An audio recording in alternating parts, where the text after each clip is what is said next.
जल्लोष सुवर्ण युगाचा या शोची ग्रँड फिनाले लवकरच पार पडणार आहे.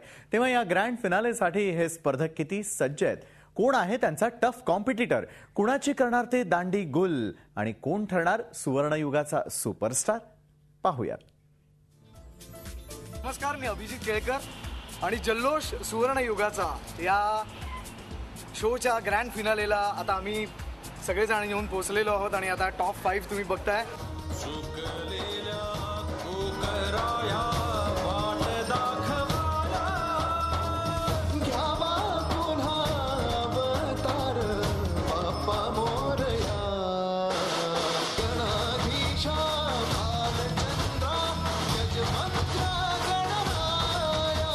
एक्साइटेड आहोत, थोडेसे नर्वस आहोत आणि ती एक्साइटमेंट आणि तो नर्वसनेस सगळ्यांच्या चेहऱ्यावर थोडा थोडा तुम्हाला दिसत असेल आतापर्यंत. केतकीपासून सुरुवात करूया. केतकी हवंच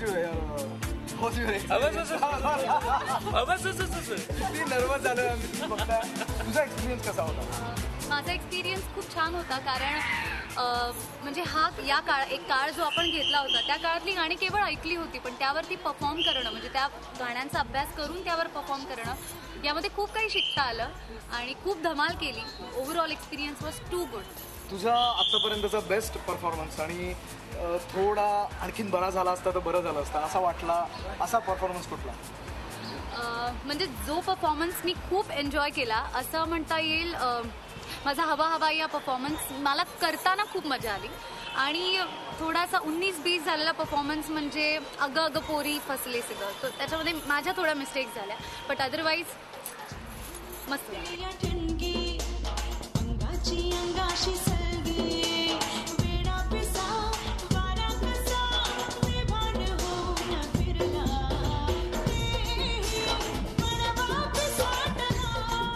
दृश्यसेनसाठी हा शो खूप खास आहे, तर तो कशा पद्धतीने आणि तुला आता फायनलला पोहोचल्यानंतर कसं वाटतं? सगळ्याच पद्धतीने खास आहे, कारण हा एकतर पहिला रियालिटी शो आहे जो मी करतोय.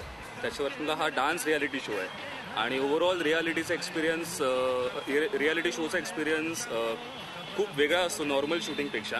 आणि ओव्हरऑल हा शो खरंच खूप महत्त्वाचा आहे, कारण जेव्हा मी इथे एंटर झालो होतो तेव्हा मला नाचता येत नव्हतं. म्हणजे मला डिपिंग काय असतं हे सुद्धा माहिती नव्हतं, ते मला यायला लागलं. त्याच्यानंतर हळूहळू माझा कॉन्फिडन्स वाढत गेला. त्याच्यानंतर मग मला जमायला लागलं, मग मला डान्स जो आहे तो जरा जमायला लागला. त्याच्यानंतर माझ्यात मस्त कॉन्फिडन्स आला, मग मी कमाल डान्स करायला लागलो. अमेझिंग. आणि अभिजित, आता अशी स्टेज आहे की मी माझ्या कोरिओग्राफरला सुद्धा सांगतो की मित्र आपण जरा असं केलं तर. आय होप की माझा कोरिओग्राफर खूप चांगला आहे, तो ते मनावरती घेत नाही, म्हणजे it's all in the healthy spirit. पण जोक्स अपार्ट खरंच खूप मजा आली आणि खरंच खूप खूप वेगळा एक्सपिरियन्स होता. एक इंडिव्हिज्युअल म्हणून सुद्धा मी खूप ग्रो झालो आहे या ओव्हरऑल शोमधनं. एक पर्सनॅलिटीमध्ये चेंज झालं, एक कॉन्फिडन्स लेवल जी तुमची आपोआप वाढली जाते एखाद्या रियालिटी शोमधनं, ती माझी वाढलेली आहे. सो खरंच खूप छान वाटतंय आणि लोकांचं प्रेम मिळतंय. आणि अशी कुठली तरी गोष्ट जी आपल्याला माहीत नाही की आपण करू शकतो का नाही, unless and until we do it, त्याच्यानंतरच कळतं की आपण हे करू शकतो. तो आता कॉन्फिडन्स माझ्यात आहे की मी एक अगदी उत्तम नाही पण एक डिसेंट लेवलचा डान्स चांगलं करू शकतो. मी टॉप 5 मध्ये आहे, विच प्रूव्स दॅट, कारण तुम्ही सगळेच टॅलेंटेड डान्सर्स आहात आणि तुमच्या बरोबरीने मी आहे. सो आय एम प्राऊड की I am one of the top 5. वृषाचे तुझा आतापर्यंतचा बेस्ट परफॉर्मन्स कुठला होता असं तुला वाटतं? मला दयाघना खूप आवडला होता आणि तो खूप सुंदररित्या माझ्या कोरिओग्राफरने बसवला होता. त्याच्यात एकतर माईम होतं आणि कंटेम्पररी बेस्ड होता. सो इट वॉज म्हणजे तो करताना सुद्धा खूप छान वाटत होतं आणि खूप खूप वेगळ्या प्रकारचा होता. त्याच्यानंतर मला मधुबाला खूप आवडला होता, मी गोंधळ केला होता, तो मला खूप आवडला होता. आणि त्याच्यानंतर आत्ता रिसेंट परफॉर्मन्सेसपैकी ओ राजे हा जो परफॉर्मन्स होता तो मला खूप आवडला होता. कोणीतरी अशी पटापट गंमत आम्हा सांगील का या टोपी खाली दडलय का या मुकुटा खाली दडलय काय. अमित, मराठी सिरियलचा तुझा टॉपचा ॲक्टर आपण म्हणू शकतो, कारण तुझा लीड रोल्स करतोयस आणि त्यात आता हा शो तुझ्यासाठी कशा रीतीने स्पेशल आहे? हा शो खूपच स्पेशल आहे. एकतर मराठीमध्ये काम करणं हे खूपच नवीन गोष्ट होती माझ्यासाठी. एक अमराठी माणसाला जेव्हा तो मराठी बोलतो आहे आणि मराठीमध्ये काम करू शकतो आणि त्याला संधी मिळाली की तो एक डान्स शोमध्ये तो भाग घेऊ शकतो. आणि या शोमध्ये जेव्हा आलो होतो तेव्हा मला खरंच वाटलं नव्हतं की मी फिनालेपर्यंत तरी पोहोचेन. पण मी पोचलो. मेहनत होती माझी, माझे सर महेश धवंडे त्यांची, आणि एक विश्वास होता सर्वांचाच की आम्ही तू करू शकतोस.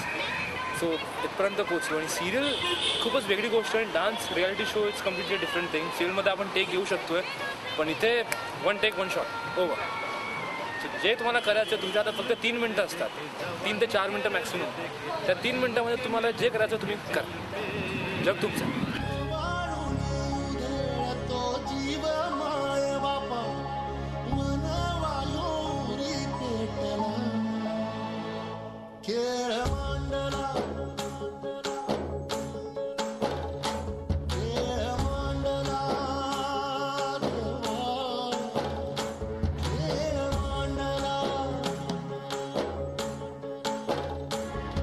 पूजा, तुझ्यासाठी किंवा माझ्यासाठी सुद्धा हा पहिला डान्स रियालिटी शो नाही. या आधी सुद्धा आपण शोज केलेत, तर हा शो तुझ्यासाठी कसा वेगळा आणि स्पेशल आहे? जसं तू म्हणालास की आपण रियालिटी शो केले, त्यामुळे अनुभव जेव्हा आपल्यासोबत असतो तेव्हा प्रवास आणखीन सोपा होऊन जातो, किंवा अनेक गोष्टी अनुभवासोबत शिकायला मिळतात आणि मग अनुभव आणखीन मोठा होतो.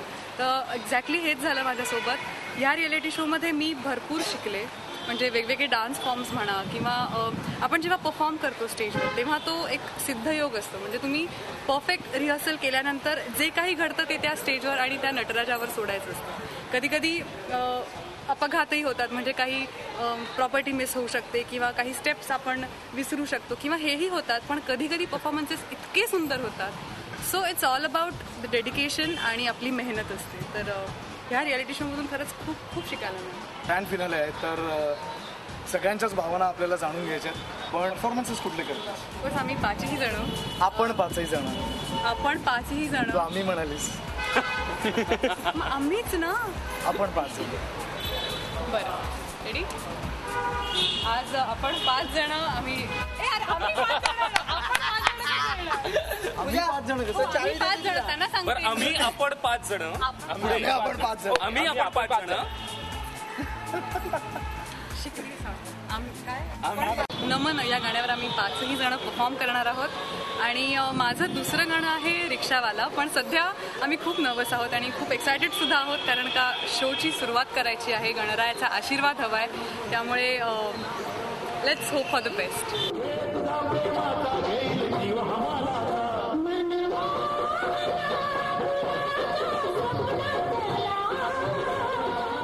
कोण जिंकेल असं वाटतं तुला? आज मी तुला सांगतो. तूच सांग. नाही, मी सांगतो तुला. नाही, तूच सांग. सांगतो ना. ओके, अमित, सांग. पूजा, अभिजित, हा, ऋषसेन आणि केतकी याच्यापैकी कोणतरी नक्की जिंकणार आहे. वा वा. तुला कोण जिंकावं असं वाटतं? मला माहिती आहे तू खूप खरं बोलतेस, नेहमीच खरं बोलतेस. अजिबात कोल्ड वॉर वगैरे असले प्रकार you don't believe in. Cold war? What is cold war? I don't know that. Oh my God. या, तर खरंच उत्तर देशील? नक्कीच इथे प्रत्येकाला हेच वाटत असेल की आपण स्वतः जिंकावं. तशी माझी इच्छा आहे की मी जिंकावं. क्या बात. So real, so true. तुला काय वाटतं अमित? तुम्हाला आत्ताच म्हणायचं की मराठी सिरियलचा मी एक टॉपचा स्टार आहे. थँक्स फॉर द पदवी तुम्हाला दिलीस ती. सो ही पदवी पण मी ॲक्सेप्ट करतोच की जल्लोषचा सुपरस्टार मीच आहे. नाही, पण तशी पदवी नाही दिली मी तुला. मी स्वतःलाच देऊन टाकली ती. Okay, great. मला असंच वाटतं की जितकी मेहनत मी घेतली आहे, मी आजारी होतो किंवा मला क्रॅम्प आले होते पायात, पण तरी तितक्याच जिद्दीने परफॉर्मन्स दिलेत. तर त्यानुसार मला वाटतं की बॉस अशोट बी तुम्ही. क्या बात. So that's it. एक मिनिट. That's it. नाही, अभिजित, आमचा पण हाच प्रश्न आहे तुला की तुला मीच होणार सुवर्ण युगाचा सुपरस्टार. आणखी मीच थोडा होणार. कॉन्फिडन्स. लहानपणापासून आहे कॉन्फिडन्स माझ्यात. आणखीन काय दाखवणार वेगळा? मीच होणार सुवर्ण युगाचा सुपरस्टार. आजचा सुपरस्टार. मीच होणार सुवर्ण युगाचा आजचा सुपरस्टार.